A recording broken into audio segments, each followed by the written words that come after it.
Ayon dun sa pahayag ng biktima, nakasakay na siya doon sa kanyang sasakyan at akmang papaalis na nung nakita niya na may bumunot ng baril at nung akmang itututok na sa kanya at puputukan siya, pinatakbo niya yung kanyang sasakyan papalayo at doon nga pinagbabaril na siya nung suspect po. And doon nga po sa haba ng Amorsolo, doon nga po medyo na traffic, bumaba po yung ating biktima at doon humingi na po siya ng saklolo. Ganito na ba sa Makati? Yan ang tanong ng ilan matapos ang tila sunod-sunod na krimen sa lungsod. Nagpakalat na ng mas maraming pulis sa Financial District. Pero ang LGU wala pang sagot sa tanong sa ngayon.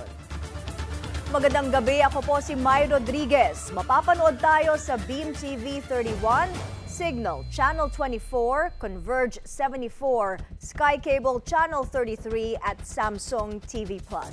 Ako naman si Willard Cheng. Simulcast din tayo sa DWAR Abante Radio at 94.7 Mellow BFM. Simulan na natin ang agenda.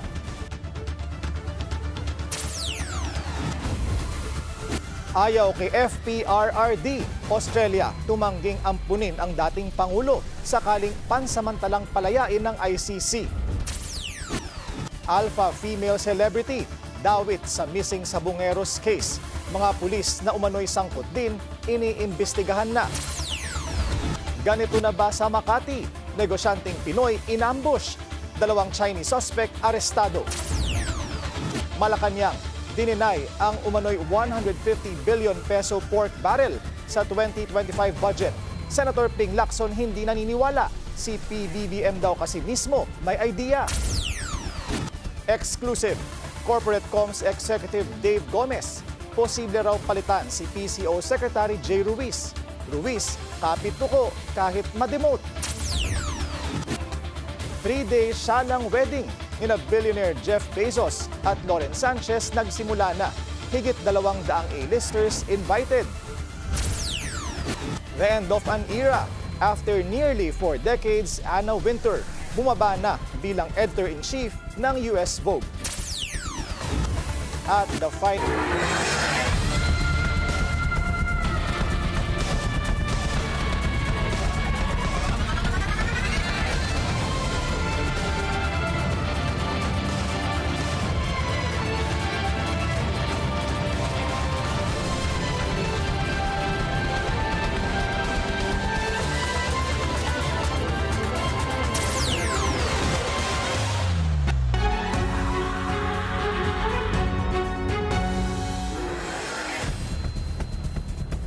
Tablado agad, wala pang pag-uusap. Pero inayawan na ng Australia ang pagkupkup kay FPRRD sa gitna yan ng hirit para sa interim release ng kanyang kampo sa ICC. Narito ang agenda report ni Joash Malimban. No agreement, no considerations. Tumanggi ang Australia na tanggapin si former President Rodrigo Duterte sakaling pagbigyan ng ICC ang kanyang interim release. Aware daw ang Australian government na nag-apply si Duterte ng interim release request sa isang third unnamed country. Pero wala raw kahit anong napag-usapan patungkol dito at hindi ito kinukonsidera ng bansa. Matatanda ang sinabi ni Vice President Sara Duterte sa isang interview sa Melbourne na isa ang Australia sa mga bansang target ng mga abogado ni FPRRD para maging host state sa kanyang pansamantalang paglaya. Noong linggo, sinabi rin ng bise na sinubukan niyang makipagpulong kay Australian Foreign Minister Penny Wong pero hindi raw siya napagbigyan dahil sa prior commitments. I informed her informally through a message that I am here in Australia and I am here to do a rally today, and that if she is available for a very brief, quick chat just to say hello because I met her in the Philippines when she visited and just wanted to say a friendly hello, nothing official.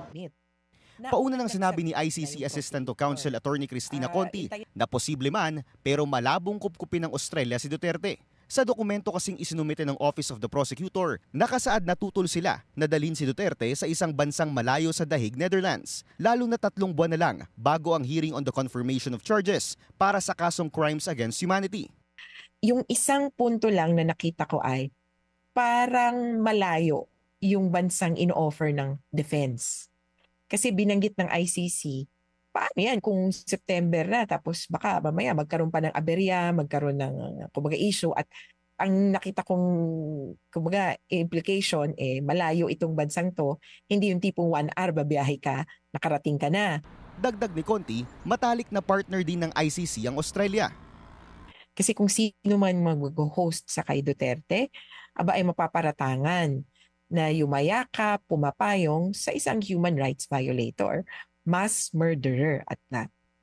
Ayon sa ICC, wala pang official schedule kung kailan dedesisyonan ang interim release request ni FPRRD. Pero sakaling pagbigyan man ito sa isang karatig na bansa lang tulad ng Belgium, posibleng dalhin ang dating Pangulo. Mariing hinaharang ng prosecution at ng mga drug war victim ang pansamantalang paglaya ng dating Pangulo. Pero giit ng kanyang kampo, hindi siya flight risk, hindi niya papakialaman ang isinasagawang investigasyon at hindi siya gagawa pa ng krimen. Para sa agenda, Joash Malimban, Billionaire News Channel. May isang salita ang Malacanang. Hindi sila makikialam sa kaso ni FPRRD sa ICC. Ang tanging pangako ng gobyerno, proteksyon para sa mga testigo. Yan ang agenda report ni Ivy Reyes.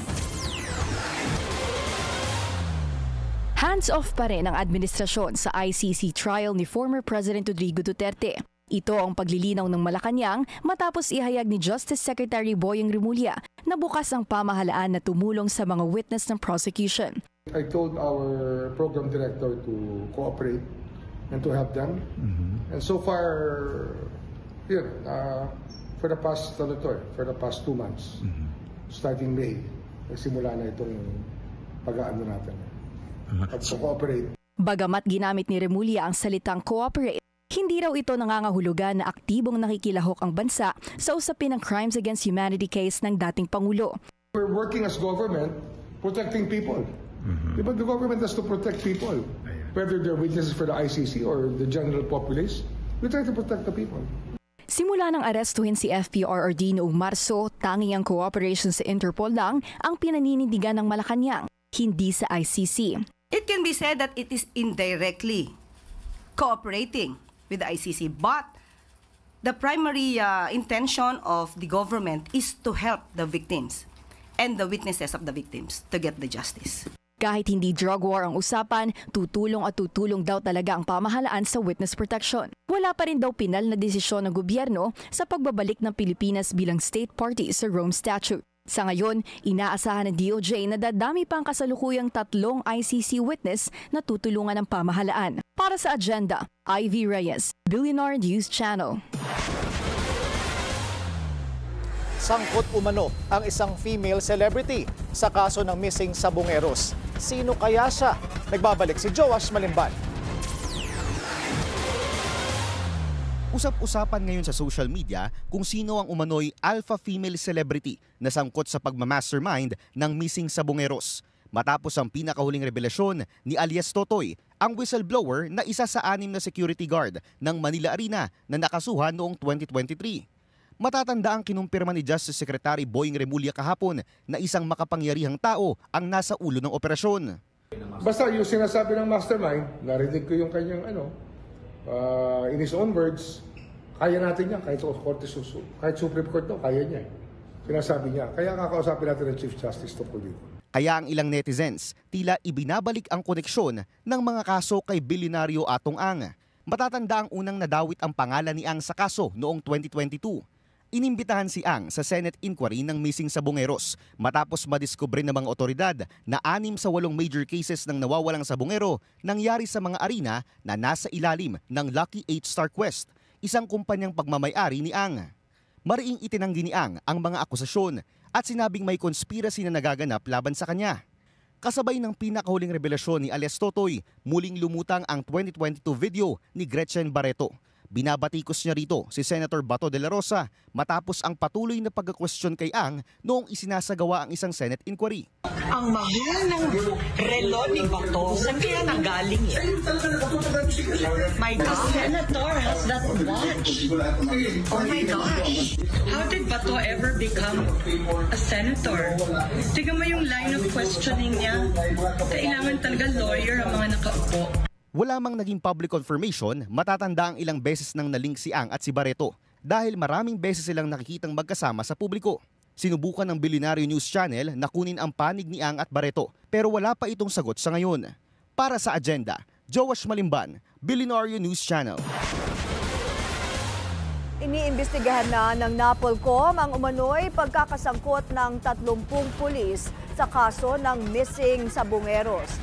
Sabi ng NAPOLCOM, hindi sila magdadalawang isip na sibakin sa pwesto ang sinumang mapapatunayang kasama sa krimen.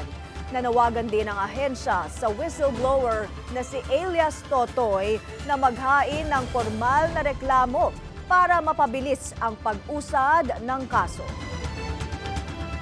Maaari na sa aming investigasyon hindi namin makausap si Elias Totoy, fine. Pero nandiyan na siya. So might as well come forward to us and we start and dig deep dun sa aspetong administratibo.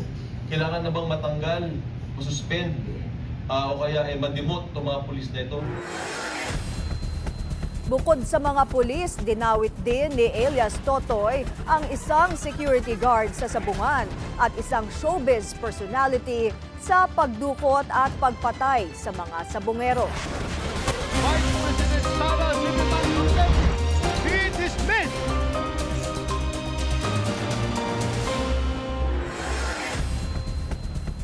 Sa tinagal-tagal ng pagdidribble sa impeachment, hindi pa rin daw malinaw kung sino talaga ang may jurisdiction sa kaso.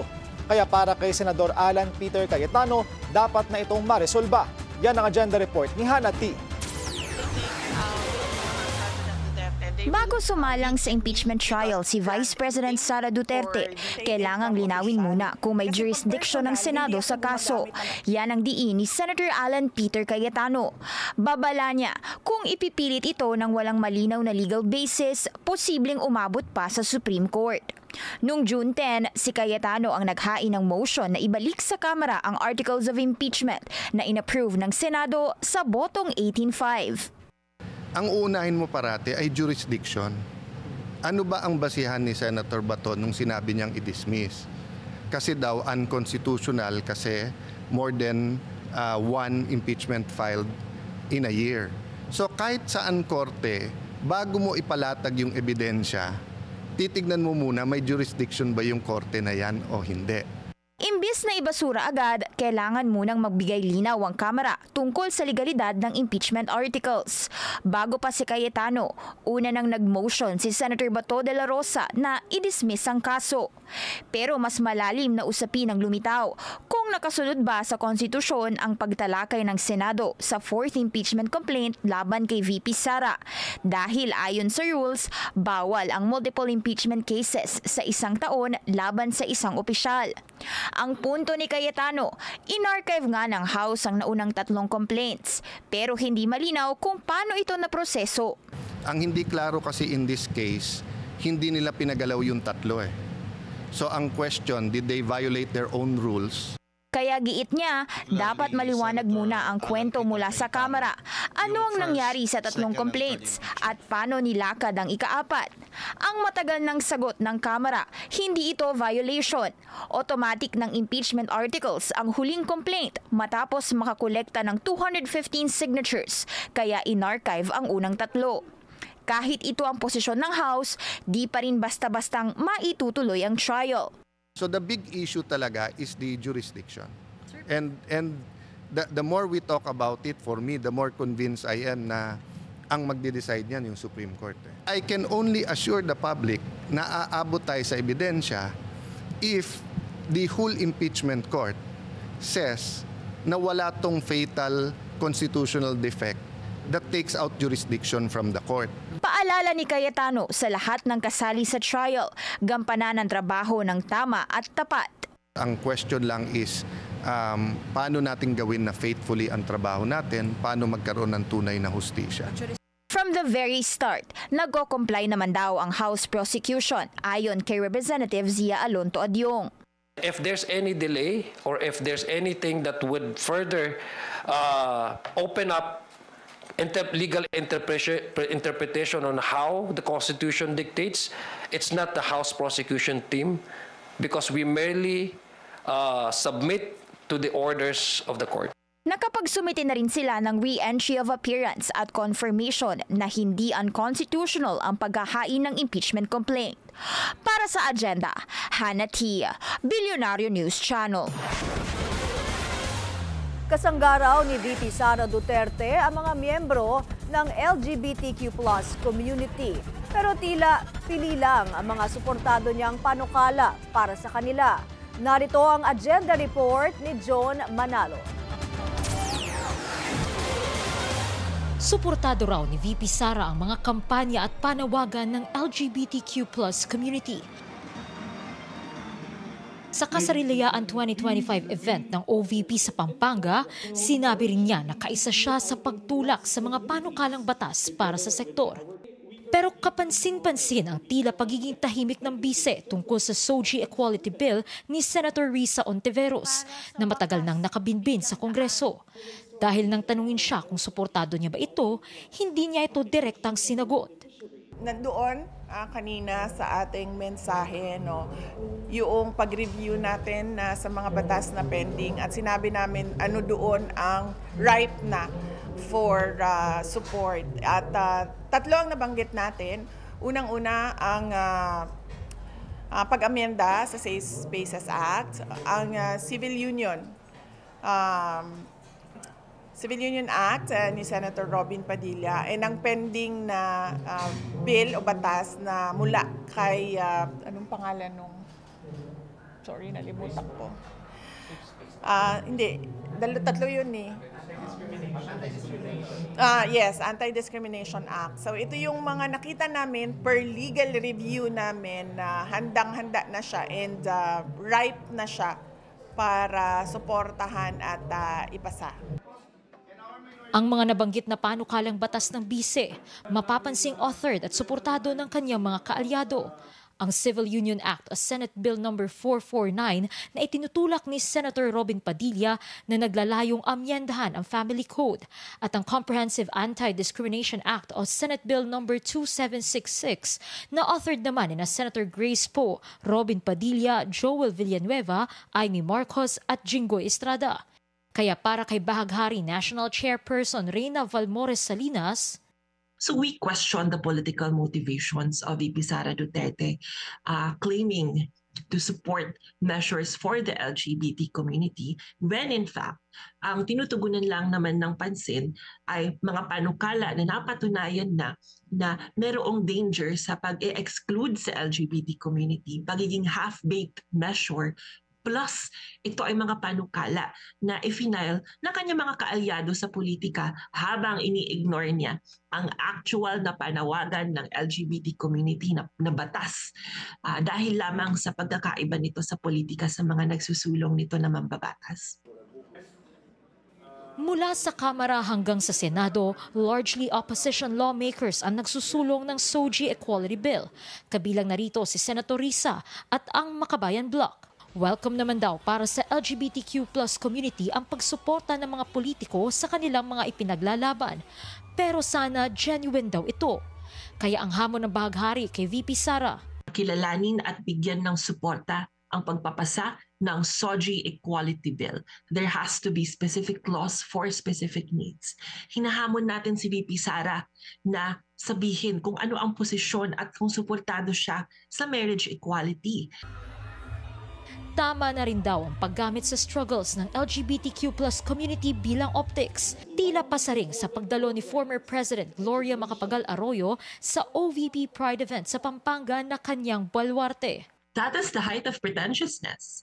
Let us remind the public that former President Gloria Macapagal Arroyo was a president for 9 years. Sa buong panahon na siya ay Pangulo, nakasalang na ang SOGI Equality Bill or then at the time called the Anti-Discrimination Bill. Pero tahimik lang din naman si Gloria Macapagal Arroyo. Magkasamang dumating sina GMA at VP Sara sa event, tanda ng close political ties ng dalawa. Para sa agenda, Joan Manalo, Bilyonaryo News Channel. It's Sara versus Lenny sa 2028 presidential race. kung ang latest Tanjere survey ang pagbabasihan. Lamang ang current VP pero mapapataob siya ni Leni kung i-endorso ni PBBM ang dating Vice President. Ang detalye sa agenda report ni Dexter Ganibe ng Abante Radyo.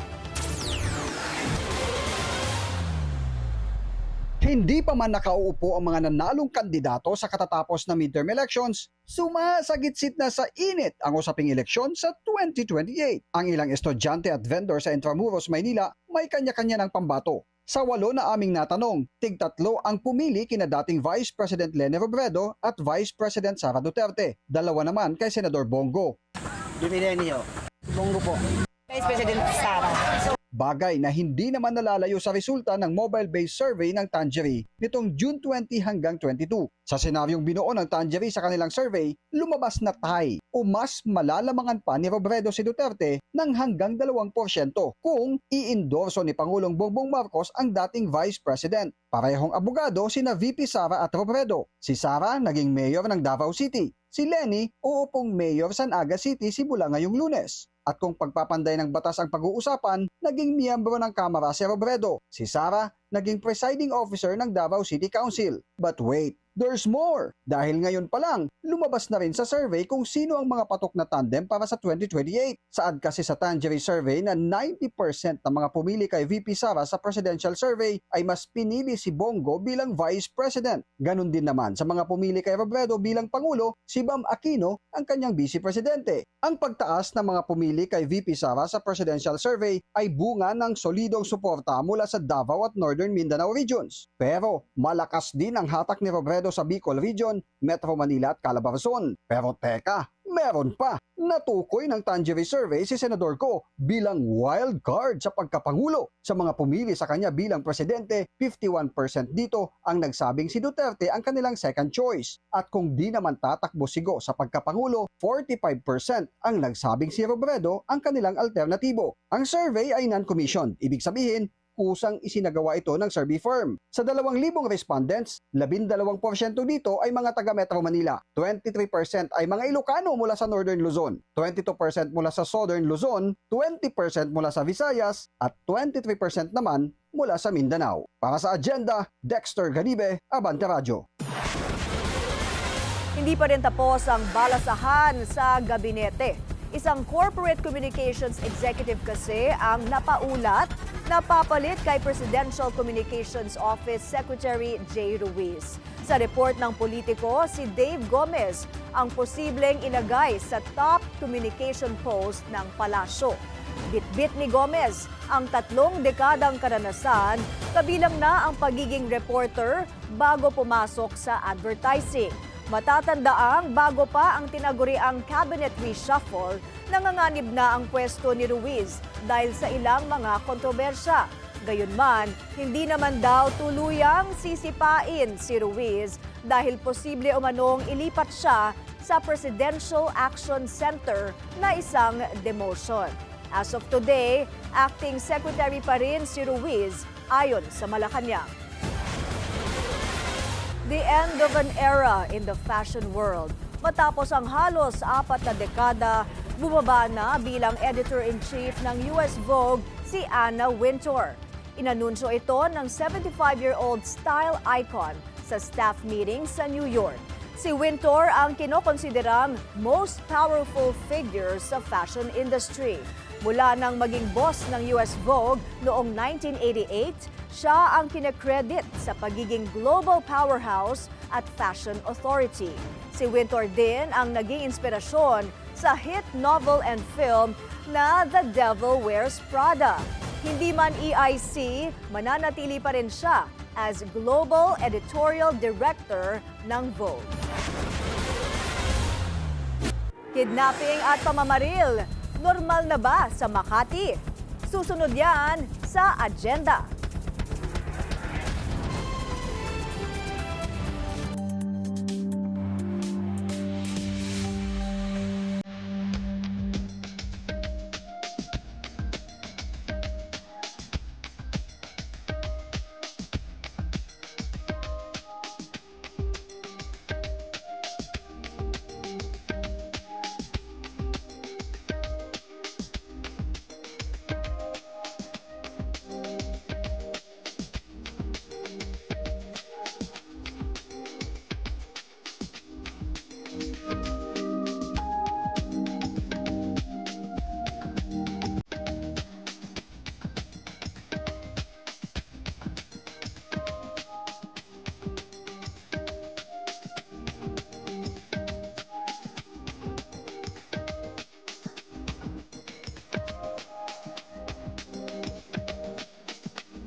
Traffic check muna tayo ngayong Friday. Sa Marcos Highway SM Marikina, moderate ang daloy ng mga sasakyan sa eastbound lane.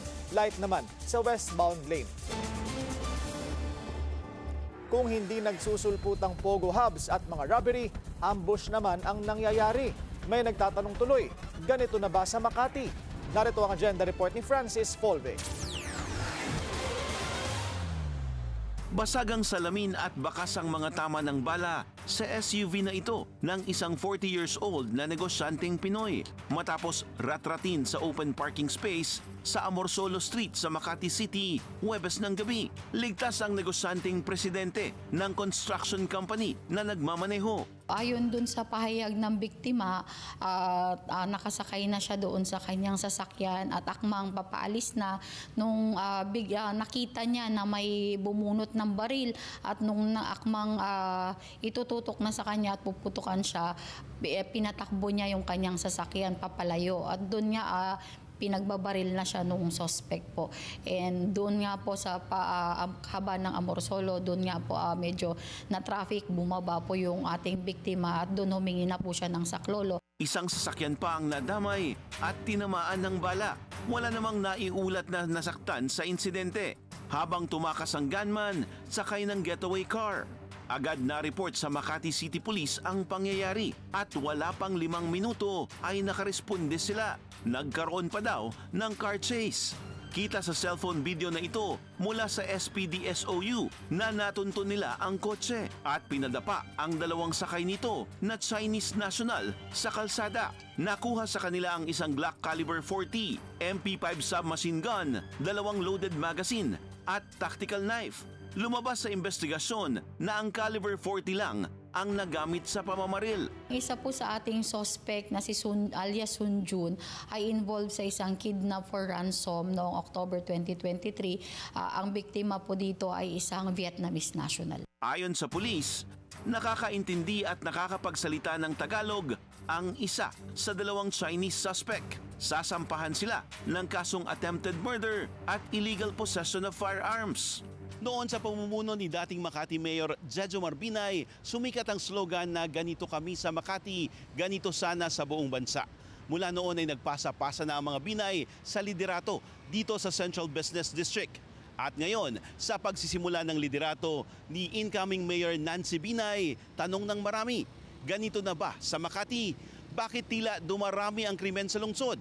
At ano ang plano sa peace and order dito? Kamakailan ay napabalita ang magkakasunod na insidente ng hold-upan sa Makati kung saan mga foreigner ang ilan sa mga biktima. Sinalakay din sa lungsod ang halos magkakatabilang na rogue pogo hubs at may nabudol din na mga college student na mag-OJT sana sa Makati.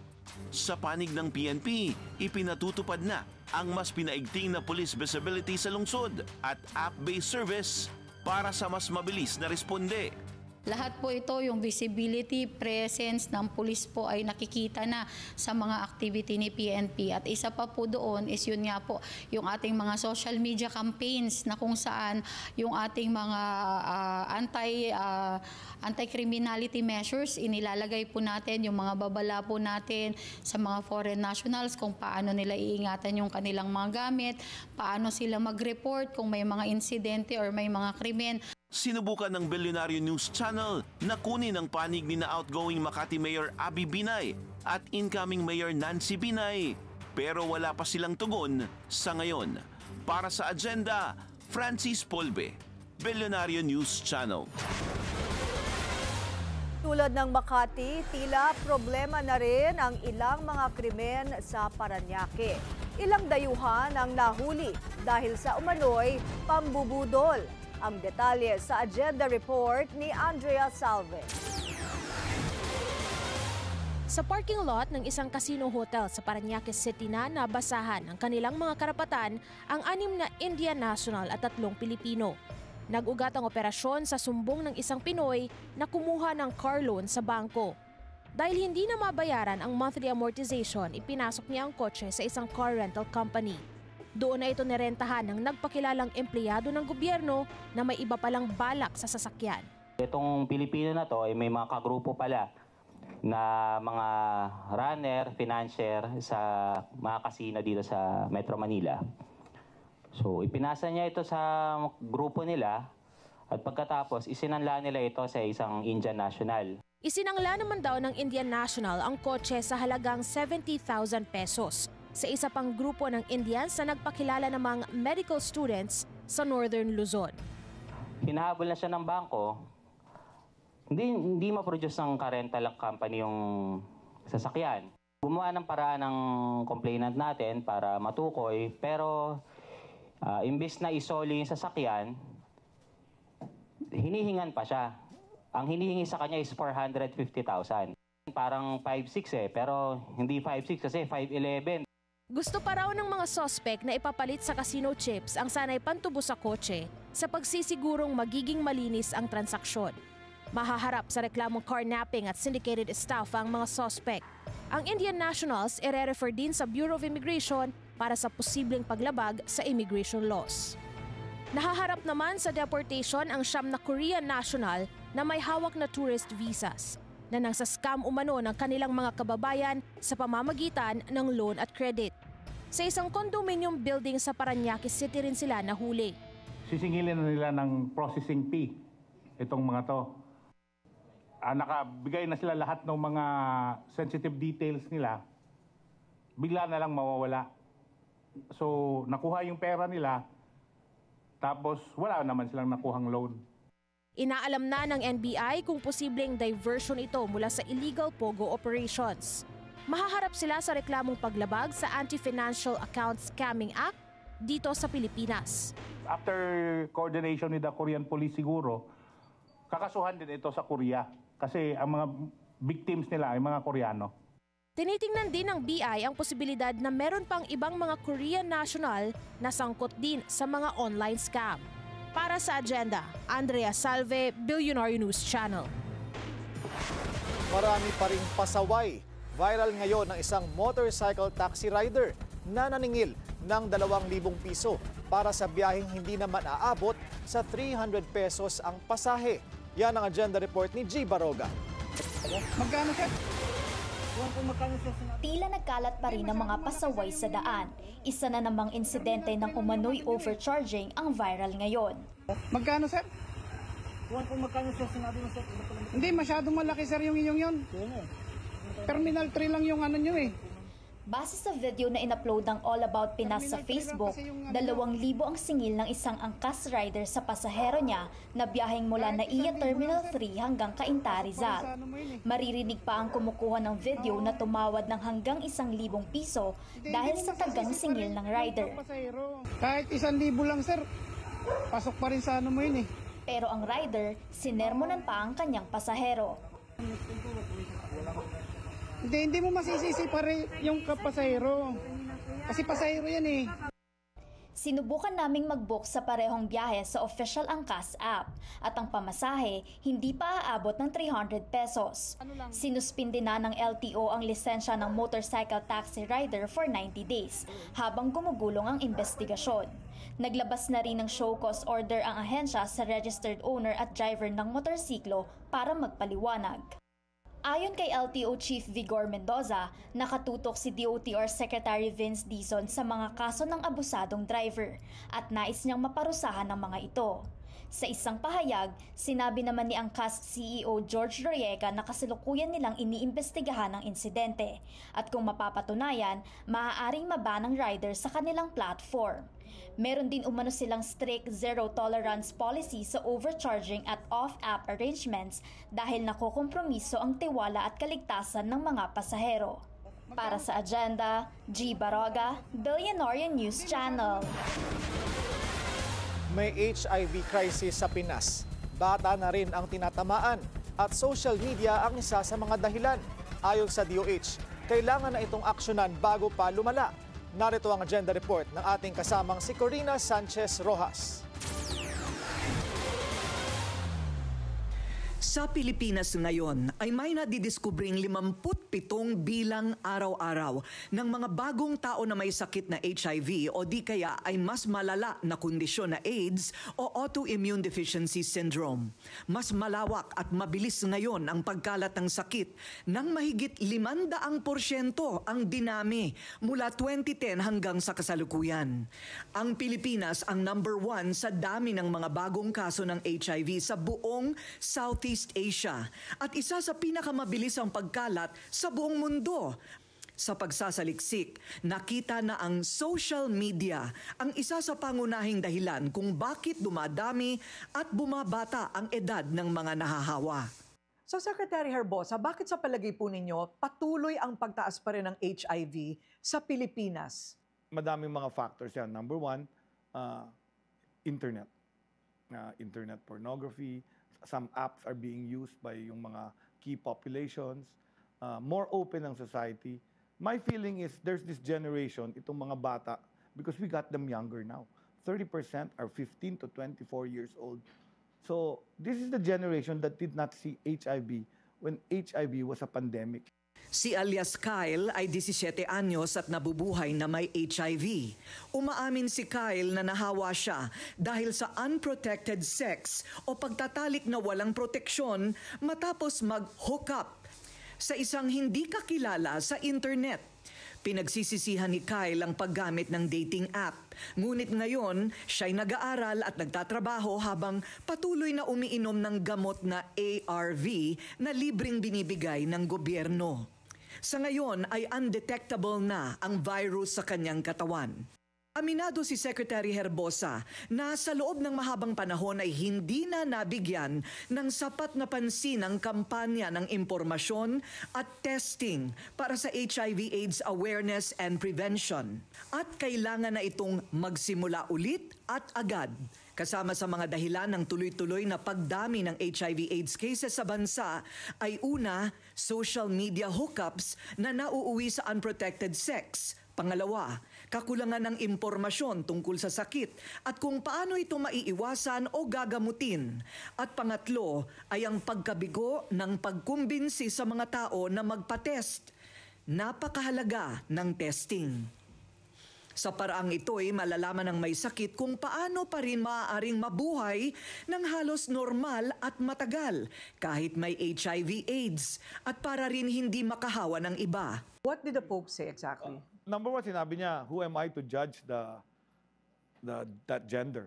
And then the second one is, of course, they can use the condom to prevent HIV from spreading. Bakit po hindi na lang gawing mandatory ang testing ng HIV kung mandatory naman ang iba pang mga sakit pag pumapasok ka halimbawa sa trabaho?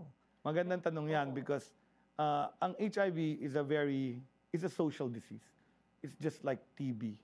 There's a social stigma attached to it. And every time you put something out as mandatory, malakas yung resistance. Whereas as doctors, we do mandatory things. We enter we have mandatory pag nag-surgery, kailangan magka-hepatitis injection ka to protect you from your diseases as you handle blood and other things.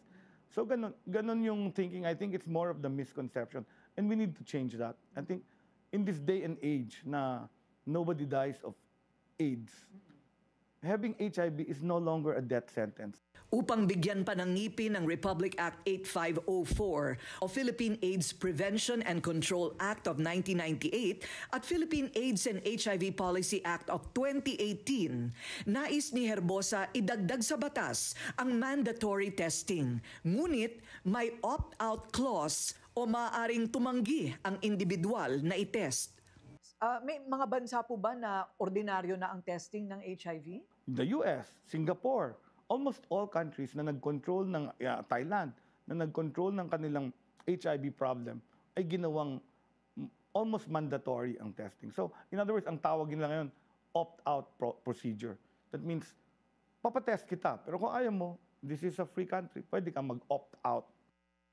Habang pinagtatalunan pa rin ang mandatory testing upang pigilan ang pagkalat ng HIV sa lahat, lalaki, babae o bata man. Ayon kay Herbosa, kung hindi maaagapan ngayon ang sakit, sa loob ng 5 hanggang 10 taon ay hindi nakakayanin ng gobyerno na tulungan pa ang dami ng mga may HIV/AIDS sa bansa. Para sa Agenda, Corina Sanchez Rojas, Bilyonaryo News Channel. Bago magtapos ang Prostate Awareness Month of June, alamin natin ang mga sanhi at paraan para maiwasan ang sakit. Narito ang agenda report ni Pierre Pastor. Kung napakasakit, pag hindi ako yan na muna ako eh. Niresta na ako ng doktor na pampakalma pagka masakit. Yun, pagka nakakain mo, wala. Pero pagka wala yun, iiyak ako, takunis ko. Kumakapit ako sa mga barandilya. Parang talagang magigiba na gusto ko talagang makai. Ganito inilarawan ni Mang Danny ang sakit na naramdaman niya sa pagkakaroon ng problema sa prostate. Umiihi na siya minsan ng dugo at nilagyan na siya ng catheter para lang mailabas ang ihi. Paliwanag ng urologist na si Dr. Reginald Bautista, sadyang lumalaki ang prostate ng kalalakihan kapag nagkakaedad. Kasama raw ito sa aging process at hormonal changes. Hindi lahat ay nagkakaproblema, pero may ilang nagkakaroon ng tinatawag na prostatitis. Dala yan ng infeksyon na pumasok sa urinary tract, pumasok sa prostate. Tandaan natin na ang prostate kasama yan at daanan niya ng urinary tract. Pag nakapasok ang mikrobyo sa urinary tract, madadamay ang prostate. Mamamaga ang prostate. Pag namaga ang prostate, sa lalaki lamang may prostate, tandaan natin, mahirapan umihi ang lalaki. Hihina ang daloy ng ihi. Mahapdi ang daloy ng ihi. May nararamdaman na kirot sa may singit niya. Yun ang between the anus and the testicles, meaning to say sa may singit niya. At pagka nag-ejaculate ang lalaki o nilabasan ng similya, masakit o mahapdi. Maaari ring makaranas ng benign prostatic hyperplasia o BPH. Ito ay prostate enlargement na bagaman hindi cancerous, dumadanas naman ng sobrang paghihirap sa pag-ihi.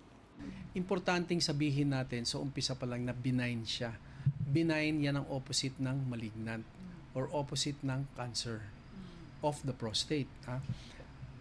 Lahat ng lalaki pag tumungtong ng middle age, 50 years old, pataas hanggang senior citizen, lahat kami lalaki ang prostate namin. Pag lumaki ang prostate, mamamagayan, dahan-dahan pasikip ng pasikip at pahirap ng pahirap ang pag-ihi. Tandaan natin, ang prostate, hindi lang yan ay source o pinanggagaling ng katas na similya ng lalaki, pero yan din ang valvula, nagbubukas sarado ng pantog ng lalaki. Binabara ng prostate yung daluyan ng pantog, kaya umiiri pa yung lalaki. May karampatang gamot sa bawat uri o stage ng prostate problem. May pampaluwag ng daluyan ng ihi, meron ding minimally invasive procedures kapag kaya pa. Pero may mga pagkakataon na kakailanganin na ng operasyon. At ang pinangangambahan ng marami ay ang posibilidad na magka-prostate cancer, lalo kung may family history nito. Papunta na raw sa prostate cancer ang kaso ni Mang Danny, kaya ipinatanggal na niya ng tuluyan ang kanyang prostata. Ang laki ng kalamanting malaki, tapos nangingitim. At nang matanggal, agarang ginhawa ang nadama niya. Pero ipinatitigil na ng doktor kay Mang Danny ang pag-inom ng alak at paninigarilyo. Payo ni Doc Reginald, huwag nang paabuti na magkaproblema ang prostate. Pagtungtong ng 40 years old, dapat taon-taon nang nagpapacheck up ang mga lalaki. Itinaon ng mga eksperto ang Prostate Awareness Month na June sa buwan din ng Father's Day. Ito daw ay para maalala na dapat bigyan din ng atensyon at panahon ang kalusugan ng mga ama ng tahanan. Para sa Agenda, Pierre Pastor, Bilyonaryo News Channel.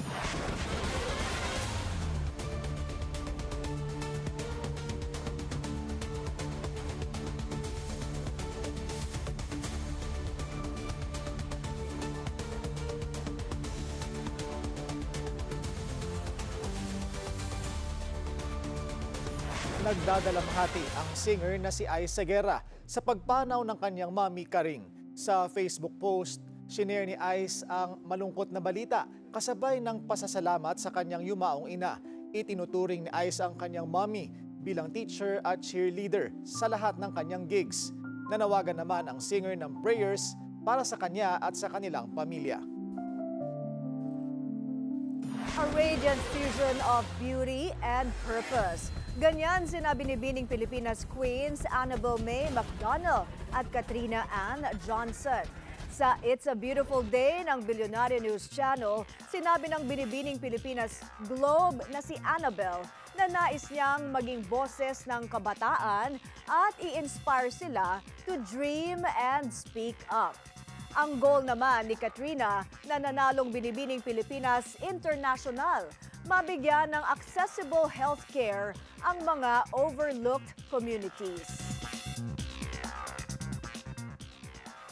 On top of everything else, just talking about your own experiences and sharing, your struggles as a 15-year-old.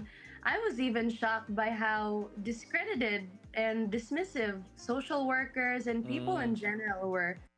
And that's why I'm so passionate about creating visibility and hopefully, throughout the year, raising funds with my sister queens for Save the Children Philippines.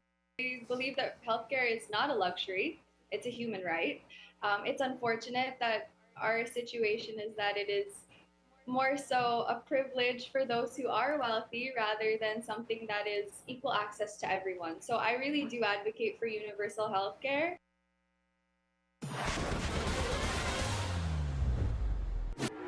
Umano'y pork barrel sa 2025 budget, itinanggi ng Malacanang. Susunod yan sa agenda.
Traffic check ulit tayo sa EDSA Camp Aguinaldo Gate naman. Bumper to bumper ang mga sasakyan sa northbound lane. Kapwa itinanggi ng Malacanang at Senado ang umano'y pork barrel sa 2025 budget. Pero hindi kumbinsido si Senador Ping Lacson. Ang detalye sa agenda report ni Ivy Reyes. Pinabulaanan ng Malacanang na sa mahigit 6.3 trillion peso national budget ngayong taon, mayroon umanong bilyong-bilyong pisong nakalaan para sa pork barrel ng mga senador.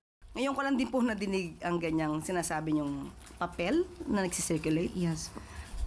Wala pong nakakarating sa atin. At hindi po ito nagiging issue sa palasyo. So, sorry, we deny that. Sa kopya ng dokumentong nakuha ng Abante Tonight, numero 1 sa listahan sa umano'y pork beneficiaries ang Bulacan with 12 trillion pesos. Pangatlo naman ang baluarte ni SP Cheese Escudero with 9 trillion pesos. Hindi kinumpirma pero hindi rin itinanggi ni Escudero na may pork barrel nga sa General Appropriations Act of 2025. Hindi ko rin alam. Hindi ko rin alam kung saan nakuha yung total na yon.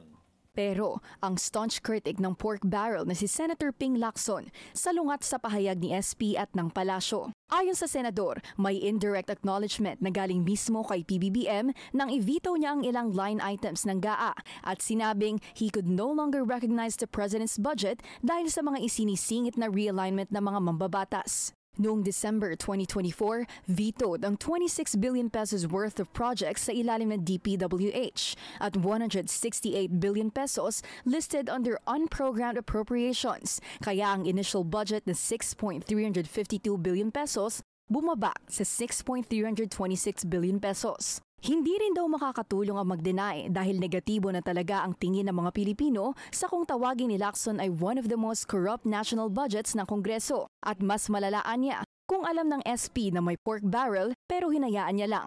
Nang magsimula ang cabinet shake-up ng Pangulo, sinabi din ng Senador na bukod sa recalibration ng gabinete, dapat gamitin ni PBBM ang kanyang persuasive power sa Kongreso para siguraduhin sa mga Pilipino talaga napupunta ang mga buwis na binabayaran nila.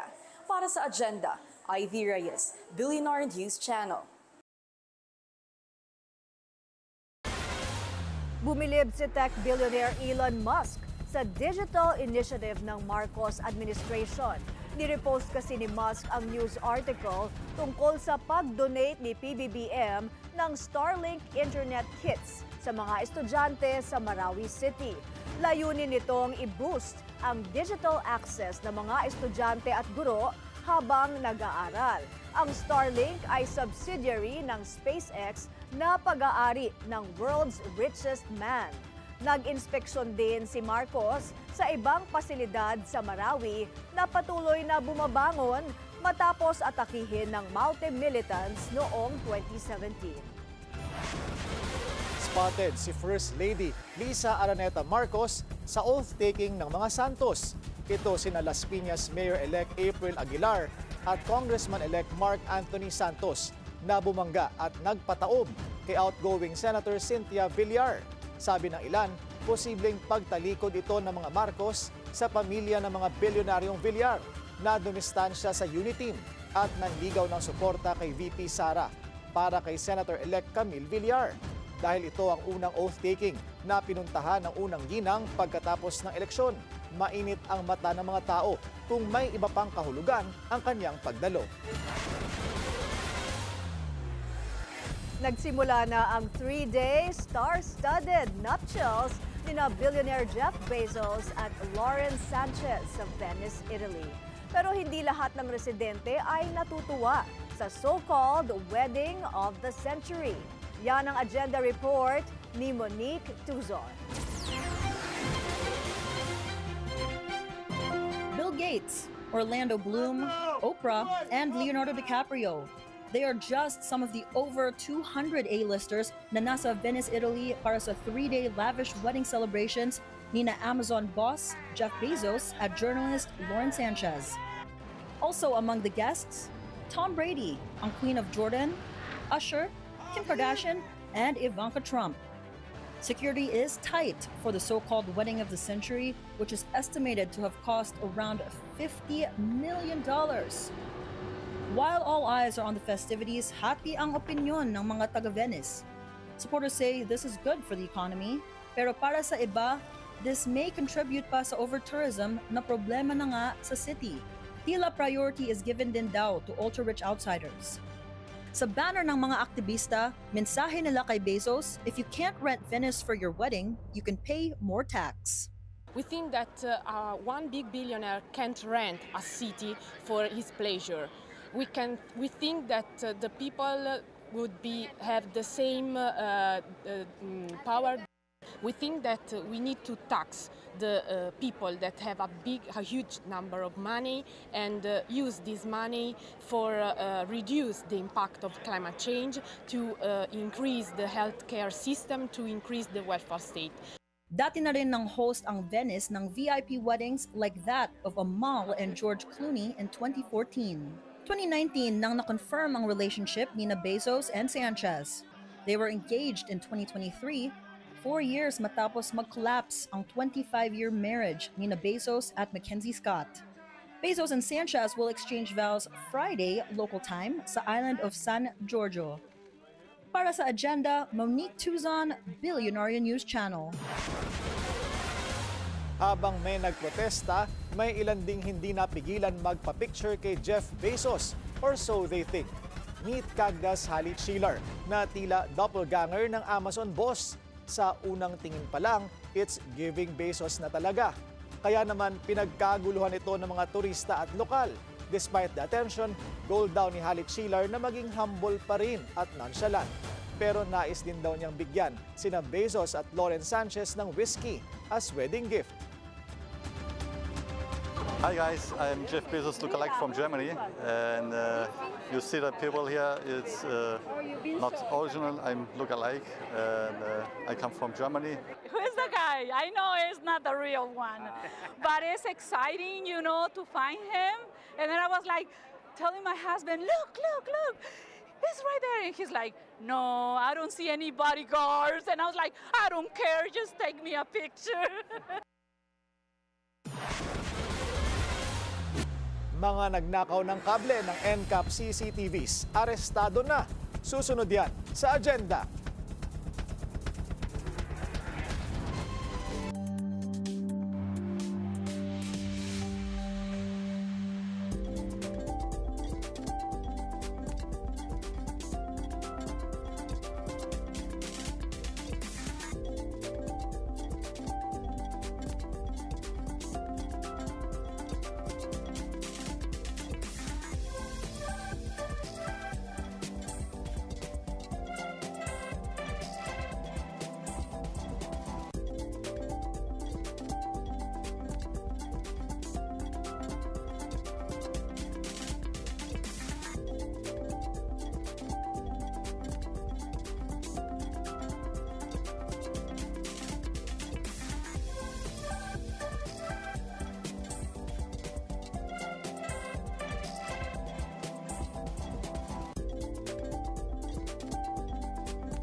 Isa pang traffic check ngayong Friday rush hour. Sa EDSA White Plains, mabagal ang daloy ng mga sasakyan sa north and southbound lanes. Sa kapapasok lang na balita, never daw nag-reach out ang kampo ni FPRRD sa Australian government para kupkupin ito ang dating Pangulo. Nilinaw yan ni VP Sara matapos sabihin ng Australia na hindi nito papayagan o ikokonsidera na manatili roon ang dating Pangulo sakaling pagbigyan ng ICC ang kanyang interim release request. Git ng bise, hindi rin kabilang ang Australia sa dalawang bansa na nabanggit sa petisyon ng kanyang ama sa ICC. Taliwa sa kanyang unang nabanggit, wala raw intensyon na mag-apply ng request sa Australia.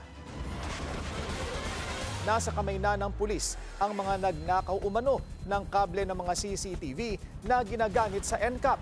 Ang mga sospek dati na rin daw nasangkot sa iligal na droga at gambling. Ang detalye sa agenda report ni Francis Folve. Arestado na ang 3 sospek sa pagnanakaw ng fiber optic cable ng CCTV cameras ng MMDA na ginagamit sa No Contact Apprehension Policy o NCAP sa may EDSA Guadalupe northbound. Kita pa sa CCTV nitong June 20 ang pag-aligid ng mga sospek sa mga CCTV camera. Tila may kinakalikot. Yun pala, pinutol na nila ang mga kable. Kahapon, agad rin silang nadakip ng Makati City Police. Base din sa CCTV footage, makikita doon yung kung paano nila kinuha yung mga kable, paano nila ninakaw yung mga items. At yun nga po, base dun sa initial na investigasyon din, yung mga nakuhang kable ay binalatan at ibibenta dun sa junk shop. No? Una nang sinabi ni MMDA Chairman Romando Artes na naniniwala siyang hindi bunsod ng galit sa NCAP ang krimen. More on nanakawin yung wire para ibenta. Mahal po yung mga kable niyan yung mga wires. Ayon sa Makati City Police, hindi na menor de edad ang mga sospek. 2 lalaki at 1 babae po, pero nasa tamang gulang sila.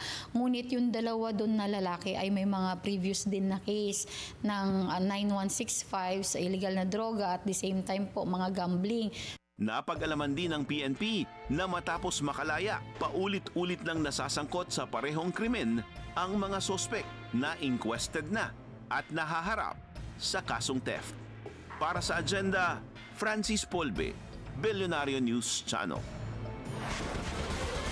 Sa Japan, binitay na ang lalaking binansagang Twitter killer. Ito ang unang execution na isinagawa sa bansa mula 2022. 2017 nang hinatulan ng death penalty si Takahiro Shiraishi dahil sa pag-strangle at dismember ng 8 babae at lalaki. Ang mga biktima, kinontak umano ni Shiraishi sa Twitter at una na ring nag-post na gusto na nila mamatay. Ang Justice Minister ang nag-utos na bitayin ang suspect. This case caused great shock and discomfort to the public, with the loss of 9 victims and precious human lives in a span of 2 months for extremely selfish reasons. Suko na ba? Ibinaba pa ng economic team ni PBBM ang growth target para sa 2025. Ang detalye sa agenda report ni Sujin Kim. Tila pababa ng pababa ang growth targets ng gobyerno. Mula 6 to 8% growth target sa simula ng 2024, naging 6 to 7% sa katapusan rin ng kaparehong taon, na ngayon ay inadjust na naman. Ibinaba na sa 5.5 to 6.5% ang target growth para sa 2025. The revisions take into account heightened global uncertainties such as unforeseen escalation of tensions in the Middle East and the imposition of U.S. tariffs. Hindi lang yan, ibinaba rin ang tansya sa export growth. Negative 2% ang inaasahan ngayong taon. Tila nauudlot ang ambisyon ng bagong Pilipinas sa harap ng lumalalim na global slowdown at export collapse. Pero nananatili namang stable ang projection sa piso. At hindi pa rin nakikita ng economic team na tatama sa $80 to $100 ang presyo ng krudo. Tempered by easing global demand and expected increases in global oil inventories, the Dubai crude oil prices are expected to average between $60 to $70 per barrel from 2025 to 2028 despite escalating geopolitical tensions. Umaasa ang economic team na ang huling 5 rate cut ay makakatulong sa pag-pick up ng ekonomiya. This is expected to improve credit conditions and support sustained consumption and domestic activity. Isa pang matinding challenge ang fiscal deficit o kapag mas malaki ang ginagastos ng gobyerno kaysa sa kinikita nito. Fiscal consolidation remains a cornerstone of the government's medium-term strategy. The national government is committed to reducing fiscal deficit while simultaneously ramping up investments in infrastructure, human capital, and social services. Para masustentuhan ito, inaasahan ng DBCC ang pagtaas ng buwis at mga kita mula sa VAT ng mga digital service providers at mas mahigpit na tax enforcement. At sa kabila ng paghigpit ng fiscal space, itinaas pa rin ng gobyerno ang proposed 2026 national budget sa 6.79 trillion pesos, ang pinakamalaking budget sa kasaysayan. Pero hirit ng gobyerno para ito sa infrastruktura, edukasyon, kalusugan at social services. Para sa agenda, Sujin Kim, Billionario News Channel. Good news naman para sa ating mga motorista. Asahan ang rollback sa presyo ng produktong petrolyo next week.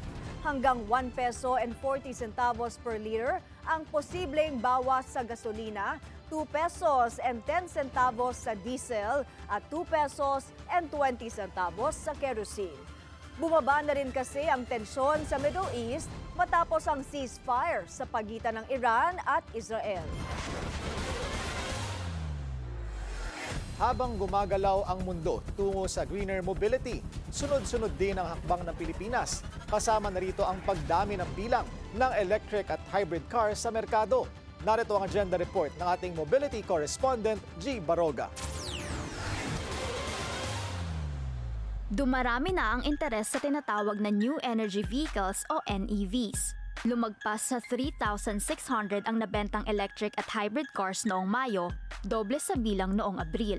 Patunay ito ng lumalawak na interes sa mga alternatibong sasakyan habang patuloy ang pagtaas ng presyo ng krudo. Hindi pa rin kalmado ang oil market sa buong mundo, lalo na dahil sa tensyon sa pagitan ng Israel at Iran. Pero ayon kay Vince Soko, chairman ng GT Capital Auto and Mobility Holdings, hindi na bago ang paglilipat patungo sa EVs. Nagsimula ito mahigit 2 dekada na ang nakalipas nang ipakilala ang Toyota Prius, isa sa mga unang hybrid cars. The most important thing is that the shift or transition to electrified mobility is not really a short-term knee-jerk reaction.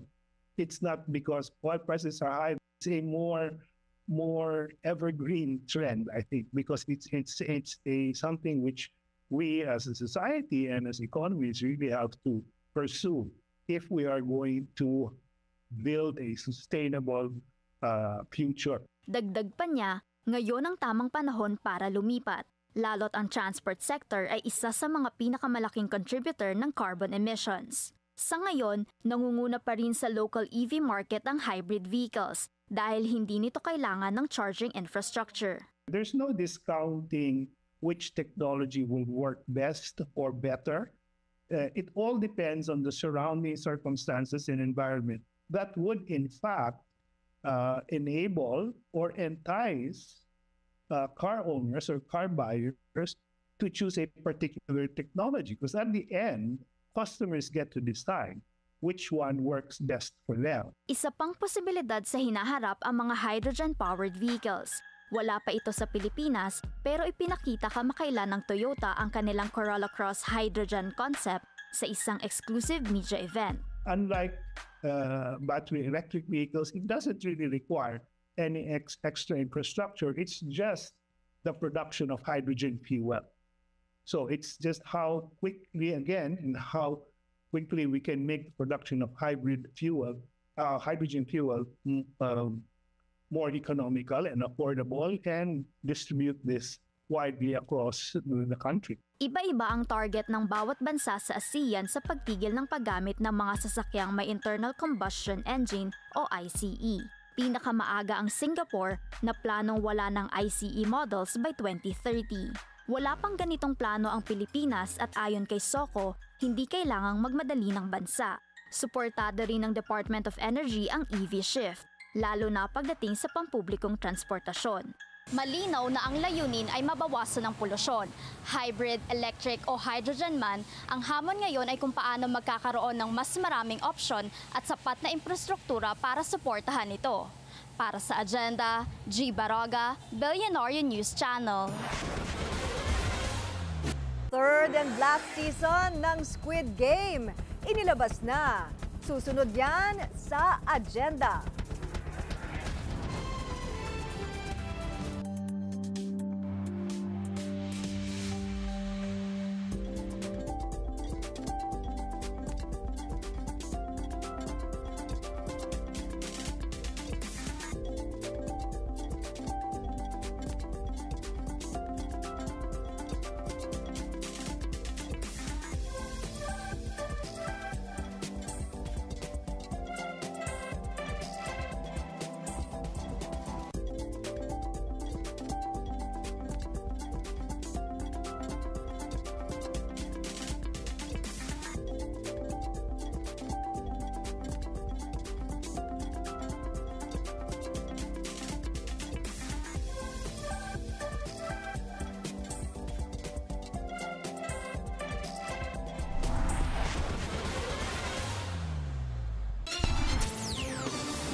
Traffic check ulit tayo. Sa EDSA Mega Mall naman, gapang ang mga sasakyan sa northbound lane. Light naman ang southbound lane. Pinararangalan ang mga natatanging individual sa iba't ibang larangan sa Asia's Golden Icon Awards. Kabilang sa awardees this year, ang ating kasamahang sina Pinky Webb at Attorney Karen Jimeno. Yan ang agenda report ni Andrea Salve live mula sa Okada, Manila. Andrea?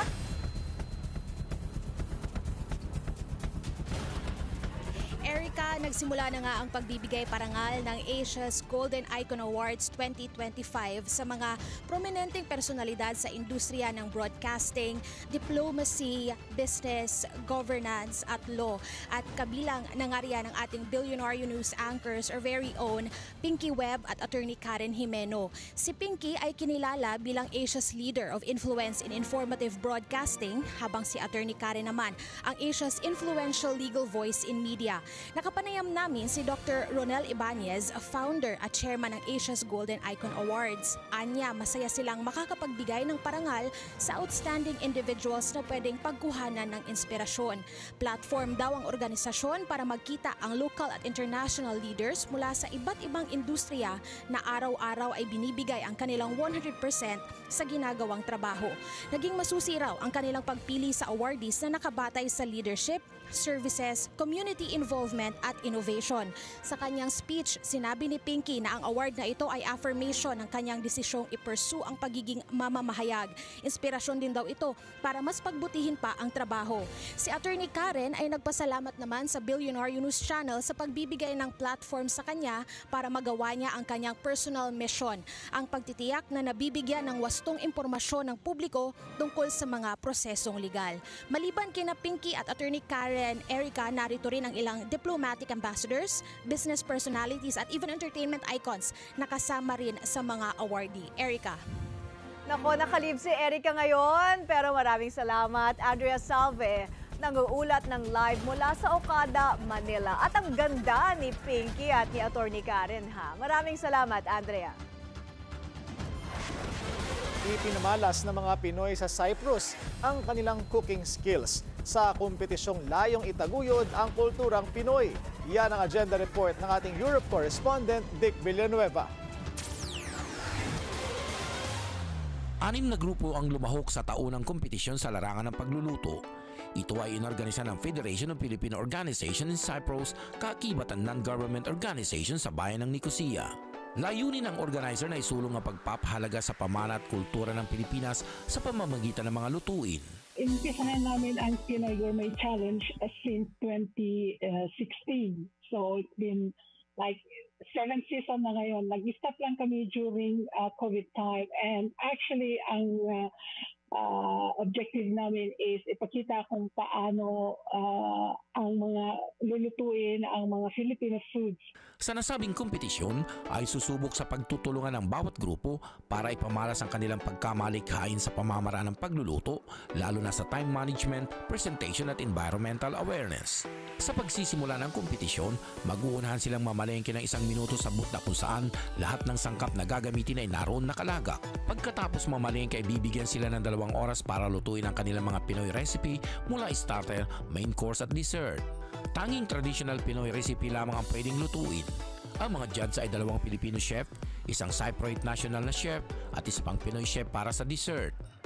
Hinirang na overall champion ang Infid Cyprus sa kanilang starter na broccoli omelette, fish escabeche sa main course at yema palitaw fusion naman sa dessert.